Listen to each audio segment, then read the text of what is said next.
तो कहानी शुरू होती है किम नाम के एक प्लेयर से जो कि बेसबॉल खेलता है और वो काफी ज्यादा फेमस है। यहाँ पर उसकी माँ उसकी बहन को लाने के लिए बोलती है तो वो अपनी सिस्टर को लेने के लिए उसके रूम पे जाता है, लेकिन वहाँ पर एक लड़का उसकी बहन के ऊपर अटैक कर रहा होता है। अब किम यहाँ पर अपनी बहन को बचाता है और उस आदमी का पीछा करता है। आगे जा करके दोनों के बीच में फाइट होती है और यहाँ पर सेल्फ डिफेंस में गलती से किम उस आदमी को मार देता है। इस बात को लेकर ये किम के ऊपर केस चलता है और क्योंकि सब कुछ सेल्फ डिफेंस में हुआ था तो इसलिए उसे 1 साल की सजा होती है। अब यहाँ पर उसे बस से जेल में लाया जाता है जहाँ पर उसकी फ्रेंडशिप एक यॉन नाम के बंदे से हो जाती है, वो भी उसी के साथ में बस में आ रहा होता है। यहाँ जेल में किम ने बेल की अर्जी दे दी है तो मतलब हो सकता है कि कुछ वक्त में उसे बेल मिल जाए। यहाँ पर जेल में काम करने वाले ऑफिसर्स में से एक ऑफिसर जिसका नाम होता है ली, वो किम का फ्रेंड होता है। बचपन में वो दोनों साथ में ही बेसबॉल खेलते थे, लेकिन बाद में ली को चोट लग जाती है। इसकी वजह से उसका बेसबॉल करियर खत्म हो जाता है और किम जो कि कम अच्छा प्लेयर होता है फिर भी वो काफी ज्यादा फेमस हो जाता है। इन दोनों के कोच भी सेम ही होते हैं। यहाँ पर किम को जो सेल दिया जाता है वहाँ पर ऑलरेडी 3-4 लोग रह रहे होते हैं और उसके साथ में यॉन भी होता है। ये सभी लोग एक आदमी का कहना मानते हैं जो कि इस सेल का लीडर होता है और वो यहाँ पर किम को बहुत परेशान करता है। यहाँ पर वो बुली मैन एक आदमी को परेशान करता है। किम जाकर के उस आदमी को बचा लेता है, लेकिन इस बात से उस बुली मैन को बहुत दिक्कत होती है। आगे उससे मिलने के लिए उसकी फैमिली आती है जहाँ पर उसकी एक्स गर्लफ्रेंड भी उससे मिलने के लिए आई होती है, लेकिन इसी के बाद उसके सेलमेट्स के बीच में झगड़ा हो जाता है और किम को पकड़ करके ऑफिसर चो के सामने लेकर के आते हैं। ऑफिसर चो यहाँ पर हर किसी से रिश्वत लेता है तो वो यहाँ पर किम को ये बोलता है कि अगर वो $30 उसे दे दे तो फिर वो किम को छोड़ देगा, लेकिन किम उसे इतने पैसे नहीं देता है तो वो उसे एक अलग से सेल में डाल देता है सजा के लिए। आगे यहाँ पर किम की बेल की अपील भी खारिज कर दी जाती है और अब उसे 1 साल तक जेल में ही रहना पड़ेगा। यहाँ पर उसकी फ्रेंडशिप योंग से हो चुकी होती है जहाँ पर योंग की माँ का ऑपरेशन होना होता है, तो इसके लिए किम उसकी हेल्प करता है और उसकी माँ के ऑपरेशन के लिए पैसे दे देता है। किम यहाँ पर काफी ज्यादा इंट्रोवर्ट होता है तो वो हर किसी से बात नहीं करता और पूरी जेल में एडजस्ट भी नहीं कर पा रहा होता है। और यहाँ पर ऑफिसर चो भी लगातार उसे परेशान कर रहा होता है। साथ में वो यहाँ पर एक पेपर पे ढेर सारे उसके ऑटोग्राफ्स भी ले लेता है ताकि आगे वो उनसे अपना प्रॉफिट निकाल सके, क्योंकि किम काफी ज्यादा फेमस है। पर ऑफिसर चो यहाँ पर अलग अलग कैदियों से रिश्वत भी लेता है, पर ये बातें कभी पकड़ में आती नहीं है क्योंकि वो ऐसी जगह पे रिश्वत लेता है जहाँ पर कैमरा नहीं होता है, मतलब ब्लाइंड स्पॉट। लेकिन एक कैमरा जो कि खराब होता है तो किम यहाँ पर बॉल मार करके उस कैमरे को ठीक कर देता है और इसकी वजह से ऑफिसर चो की वीडियो रिकॉर्ड हो जाती है और फाइनली उन्हें एविडेंस मिल जाता है और उसके बाकी के साथी वो एविडेंस के साथ में उसकी कंप्लेन कर देते हैं और ऑफिसर चो को वहाँ से हटा दिया जाता है। साथ में किम की भी जेल बदल दी जाती है। अब वो एक दूसरे सेल में होता है जहाँ पर उसे नए लोग मिलते हैं। यहाँ का लीडर पहले की तरह बुली करने वाला नहीं होता है, इनफैक्ट काफी अच्छा होता है। पर यहाँ पर एक बाप और बेटे होते हैं जिनका भागने का प्लान होता है। वो यहाँ पर भागने के लिए फैक्ट्री में काम करते हैं। ये वुड फैक्ट्री होती है जहाँ पर वुड की चीजें बनाई जाती है।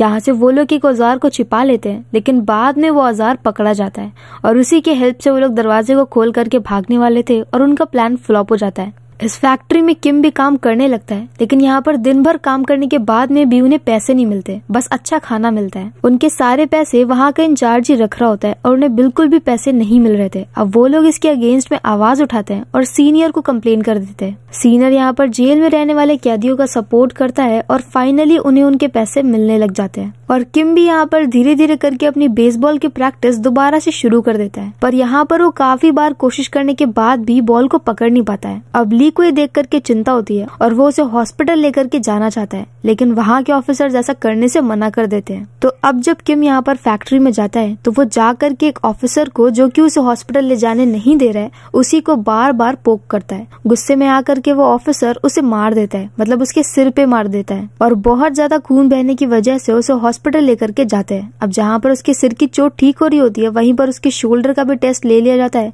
और अब पता चलता है कि उसके शोल्डर में चोट आई है, जिसकी वजह से उसे बेसबॉल खेलने में प्रॉब्लम हो रही है। अब वो यहाँ पर हॉस्पिटल में एडमिट होता है और दूसरी तरफ वो ऑफिसर जिसने किम को मारा होता है उसका असल में ये प्लान होता है कि जेल में एक कंपटीशन होने वाला है। वो चाहता है कि कोई रिपोर्टर आकर के उसे कवर करे ताकि उसे थोड़ी सी पब्लिसिटी मिल जाए, लेकिन रिपोर्टर ने ऐसी शर्त रखी होती है कि वो इस पूरे कंपटीशन को तभी कवर करेगा जब उसे इंटरव्यू लेने को मिलेगा किम का।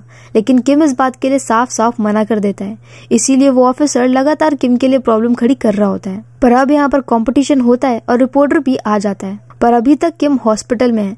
लेकिन बाद में किम अपना प्लान चेंज कर देता है और वो आ जाता है इंटरव्यू देने के लिए। लेकिन अब जब वो इस रिपोर्टर को इंटरव्यू देता है तो ये बोलता है कि वो हमेशा के लिए बेसबॉल छोड़ रहा है क्योंकि उसे चोट लग गई है। और ये सुन करके सभी लोग शॉक्ड होते हैं, साथ में उसके फैंस को भी बहुत बुरा लगता है। अब उसी के बाद इनके सेल में एक नया सेलमेट आता है जिसका नाम होता है यू एक आर्मी में ऑफिसर था, लेकिन उसने अपने ही एक साथी को मार दिया था और इसी की वजह से उसे जेल हो गई है। यू यहाँ पर शुरू में किसी से बात नहीं करता, लेकिन बाद में किम के समझाने पर वो धीरे धीरे ओपन होने लगता है। जब यू अपनी आर्मी की जॉब में था तब असल में उसने किसी को मारा ही नहीं था। उसके सीनियर ने उसके साथी को बहुत बुरी तरह से टॉर्चर किया था और ये टॉर्चर इतना ज्यादा था कि उसका साथी मर जाता है।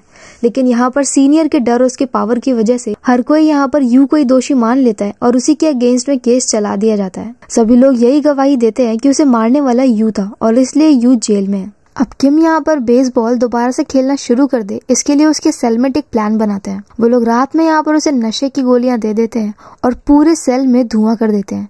इसके बाद उसमें से एक आदमी किम के कोच की आवाज में उससे बात करता है और दोबारा से बेसबॉल खेलने के लिए शुरू करने के लिए बोलता है। ये सारा प्लान लीक होता है। किम ने यहाँ पर नशे वाली गोलियां नहीं ली होती है, लेकिन इसके बाद भी बाकी सबका एफर्ट देख करके वो सोचता है कि उसे खेलना चाहिए और वो दोबारा से प्रैक्टिस शुरू कर देता है। आगे फैक्ट्री में यहाँ पर एक नया चीफ आता है जो कि उन्हें काफी ज्यादा परेशान कर रहा होता है और वो लगातार उनसे ओवर टाइम करवा रहा होता है ताकि उसे बहुत अच्छा प्रॉफिट हो।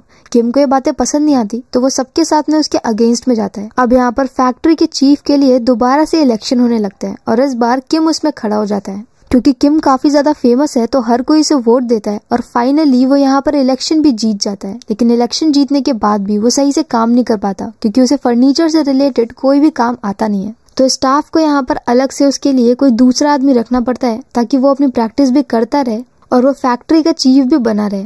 लेकिन अब कुछ वक्त बाद यहाँ पर दूसरी जेल से कुछ लोग आते हैं और इनमें वो आदमी भी होता है जो कि सबसे पहले किम का सेलमेट था और वो उसे काफी ज्यादा बुली करता था। जब वो यहाँ पे देखता है कि किम को यहाँ पर कितनी ज्यादा फैसिलिटीज मिल रही है तो उसे बहुत गुस्सा आता है और अब वो यहाँ पर किम को धमकी देता है। वो उसे ये बोलता है कि उसे $3 लाख उसे देने पड़ेंगे, नहीं तो वो बाहर जाकर के हर किसी को बता देगा कि किम को कितना ज्यादा सपोर्ट मिल रहा है। पहले तो किम इसके लिए मना कर देता है, लेकिन जब वो आदमी ये बोलता है कि वो ये भी जानता है कि उसकी बहन कहाँ पर काम करती है और उसके आदमी वहीं पर ही है, मतलब वो चाहे तो उसकी बहन को हार्म कर सकता है। तो ये सुनने के बाद में फाइनली किम को गुस्सा आता है और अब वो डिसाइड करता है कि वो इस बुली मैन को मार देगा। पर जब वो उसे मारने के लिए रात में फैक्ट्री में जाता है जहाँ पर वो आदमी उसका वेट कर रहा होता है, तो तब वहाँ पर वो आदमी आ जाता है जिसे कि किम ने उस बुली मैन से बचाया था और वही आदमी आकर के उस बुली मैन को मार देता है, मतलब काफी ज्यादा घायल कर देता है और किम एक क्राइम करने से बच जाता है। अब तक यहाँ पर 1 साल बीत चुका है और अब बस 10 दिन बचे होते हैं। तो अगर किम कुछ भी ऐसा करता है तो उसकी सजा बढ़ सकती है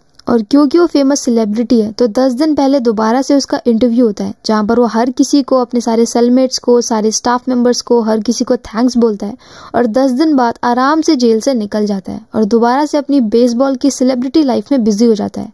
साथ में वो अपने फ्रेंड यॉन को, जो कि जेल में उसका फ्रेंड बना होता है, उसे ड्राइवर की जॉब भी दे देता है। वैसे 16 एपिसोड्स की एक सीरीज है पर इसमें ज्यादा कुछ बताने लायक है नहीं और फिर भी इसकी IMDb 8.5 है।